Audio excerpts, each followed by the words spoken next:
आप सभी जानते हैं कि जब चुनाव होता है तो चुनाव से पहले जो पार्टी चुनाव मैदान में जाती है तो वो अपना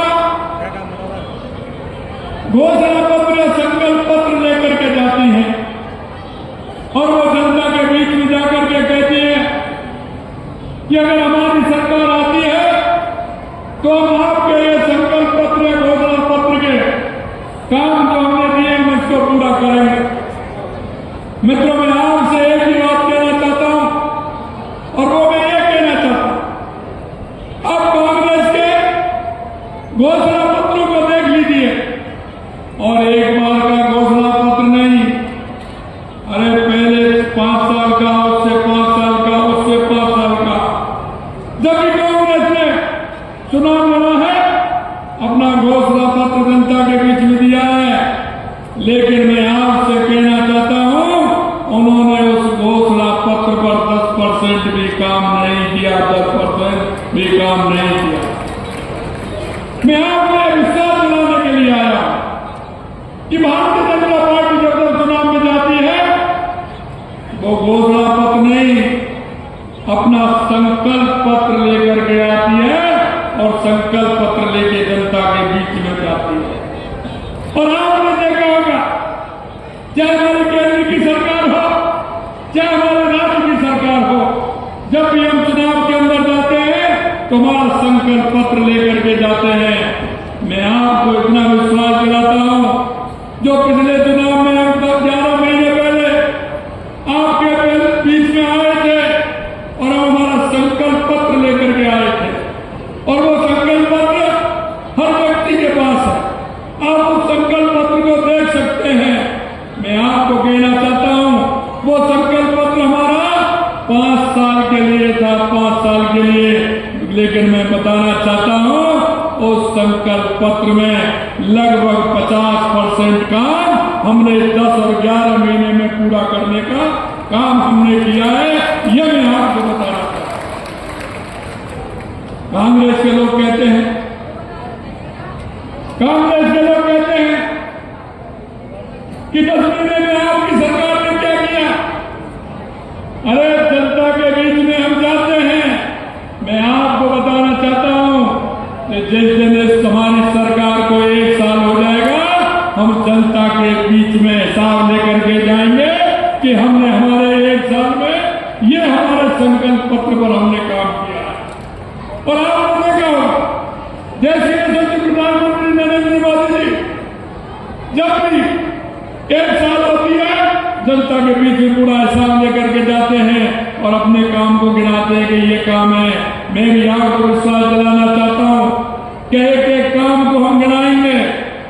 अरे 10-11 महीने का तो अभी आपने ट्रेलर देखा है, अरे फिल्म तो अभी चालू होने वाली है, चिंता मत करिए। इसलिए मैं कहना चाहता हूं कि आपके बीच में एक ऐसा कार्यकर्ता जो हमेशा आपके दुख और दर्द में हमेशा साथ रहता है, ऐसा हमने कार्यकर्ता आपके बीच में दिया है। आप दिन में जाइए, रात में जाइए, कभी भी जाइए, राजेंद्र गुर्जर जी से मिलिए, सीधा साधे आदमी है, सीधा साधा व्यक्ति है। जब भी आप जाएंगे आपकी बात को सुनेंगे, आपके दुख में और दर्द में हमेशा शामिल होने वाले भाई राजेंद्र गुर्जर हैं।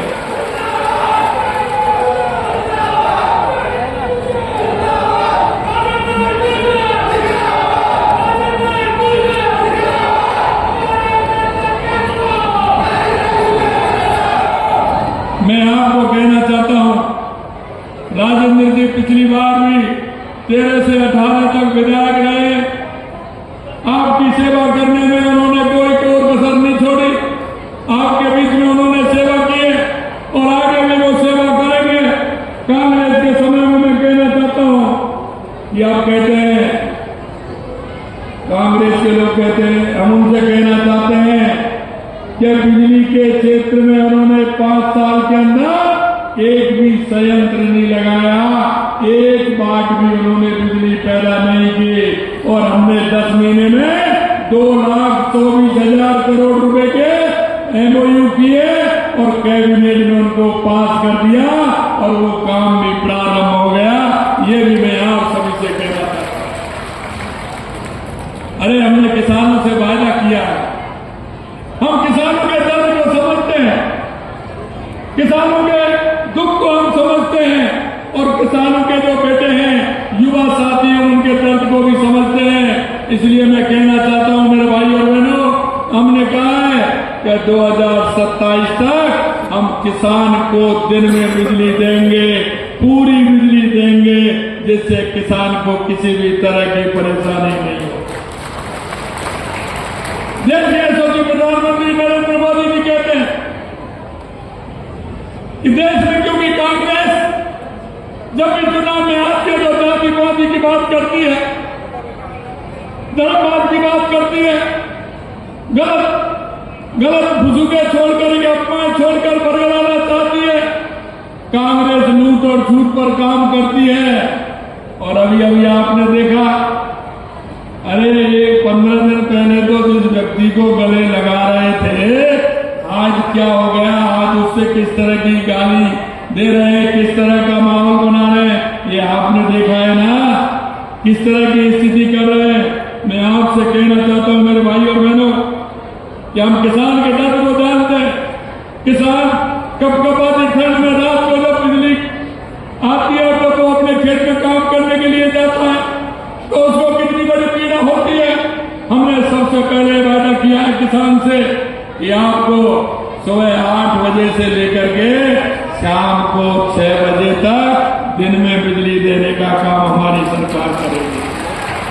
हमने कहा कि जैसे यशस्वी प्रधानमंत्री नरेंद्र मोदी जी ने किसान सम्मान निधि दी है, लेकिन हमारी सरकार भी सम्मान निधि देगी। आपको पहली किस्त आई है, नहीं आई है तो बताइए। अरे किसान सम्मान निधि की पहली किस्त आ गई ना, बस तो तैयार हो जाइए, दूसरी भी आने वाली है, चिंता मत करिए, दूसरी भी आने वाली है। मित्रों, मैं कहना चाहता हूं किसानों के बेटे जिन्होंने किसान का एक आधार होता है, किसान सपने देखता है कि मेरा बेटा तो मेरे बराबर का होगा, मेरी उम्मीदों पर मेरे काम आएगा, मेरा एक घर चलाने के लिए सहारा बनेगा। किसान उस बच्चे को पढ़ाता है, उसकी आवश्यकताओं की पूर्ति करता है। लेकिन आपने पिछले 5 साल में देखा कि क्या उसकी दुर्गति की, युवाओं को किस तरह का कुटाराघात करने का काम किया। अरे 19 में से 17 पेपर लीक हुए, 17 पेपर लीक करने का काम इस कांग्रेस की सरकार ने किया। और हमने कहा कि हम उनको जेल सलाखों के पीछे करेंगे। अरे हमने पहले तो सोचा 50-100 है, लेकिन आपने देखा होगा 200 लोगों को सलाखों के पीछे करने का काम हमारी सरकार ने किया है। यही युवाओं से हमने वादा किया है कि आपको हम सरकारी नौकरी भी देंगे। सरकारी नौकरी के अलावा हम आपको प्राइवेट सेक्टर में भी नौकरी देंगे। हमने कहा और आपने देख लिया, 90,000 जगह हमारी कैबिनेट ने पास की है, 33,000 तक हमने नियुक्ति दी है। एक बात मैं आपसे पूछना चाहता हूं, 60,000 चतुर्श्रेणी कर्मचारी के रिक्त पद थे, क्या वो 10 महीने में हो गए? क्या वो 60,000 पद 10 महीने में खाली हुए हैं? मैं आपसे पूछना चाहता हूं मेरे भाई और बहनों कि आप बताइए कि 60,000 वैकेंसी कितने दिन की थी?